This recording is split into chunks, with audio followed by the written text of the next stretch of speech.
Vous avez toujours voulu parler anglais, mais vous êtes bloqué par la grammaire? Et si je vous disais qu'avec seulement 5 ans, vous pouvez déjà vous exprimer dans la plupart des situations du quotidien? Restez bien jusqu'à la fin, car un petit exercice vous attend pour vérifier que vous avez tout compris. C'est parti. Numéro 1. Le présent simple. On l'utilise pour parler d'habitude, de vérité générale ou de faits. Par exemple, I work in an office. Je travaille dans un bureau. Ou encore, The sun rises in the east. Le soleil se lève à l'est. C'est le temps le plus basique et le plus utile. Un autre exemple, She speaks English very well. Elle parle très bien anglais. Simple, non? Numéro 2, le présent continu. Ce temps décrit une action qui se déroule en ce moment même. La formule est simple, le verbe to be au présent, suivi du verbe principal avec ing à la fin. Par exemple, I am talking to you. Je suis en train de te parler. Ou encore, they are watching a movie. Ils sont en train de regarder un film. Regardez dehors. Is it raining? Est-ce qu'il pleut? C'est le temps de l'action en direct. Numéro 3. Le prétérit ou le passé simple. On l'utilise pour parler d'une action terminée dans le passé. Pour la plupart des verbes, il suffit d'ajouter ed à la fin. Par exemple, I visited Paris last year. J'ai visité Paris l'année dernière.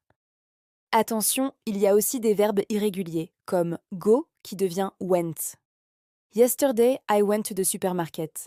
Hier, je suis allée au supermarché. Ou encore, she bought a new car. Elle a acheté une nouvelle voiture. Numéro 4, le futur simple. Pour exprimer une action future, rien de plus simple, on utilise will suivi du verbe.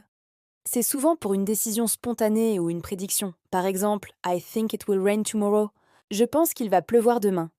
Ou si quelqu'un sonne à la porte, vous pouvez dire I will get it. Je vais ouvrir. Un dernier exemple, He will call you later. Il t'appellera plus tard. Et enfin, numéro 5, le présent perfect. Alors celui-ci peut sembler un peu délicat, mais il est super utile. On l'utilise pour parler d'une action passée qui a un lien avec le présent. La formule, c'est have ou has plus le participe passé du verbe. Par exemple, I have lost my keys, j'ai perdu mes clés. L'action est passée, mais la conséquence est présente. Je ne peux pas rentrer chez moi maintenant. Un autre exemple, She has lived here for 10 years. Elle vit ici depuis 10 ans. Ça a commencé dans le passé et ça continue aujourd'hui. Super, vous avez découvert les 5 temps essentiels. Maintenant, c'est à vous de jouer. Je vais vous donner 3 phrases en français et vous devrez les traduire en utilisant le bon temps. Mettez la vidéo en pause, écrivez vos réponses dans les commentaires, puis relancez la vidéo pour la correction. Prêt? Première phrase. Je mange une pomme en ce moment. Deuxième phrase. Nous avons regardé un film hier soir. Et la troisième. Elle voyagera en Italie l'année prochaine. Mettez sur pause maintenant.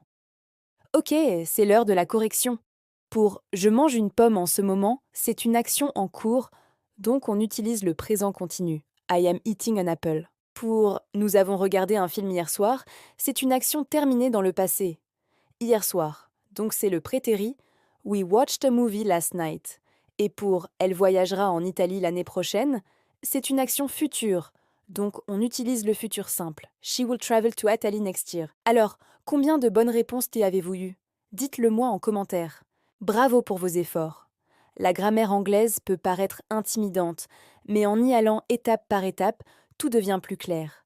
Si cette vidéo vous a aidé, n'oubliez pas de laisser un pouce bleu et surtout, abonnez-vous pour ne manquer aucune de nos prochaines leçons pour apprendre l'anglais facilement. À très bientôt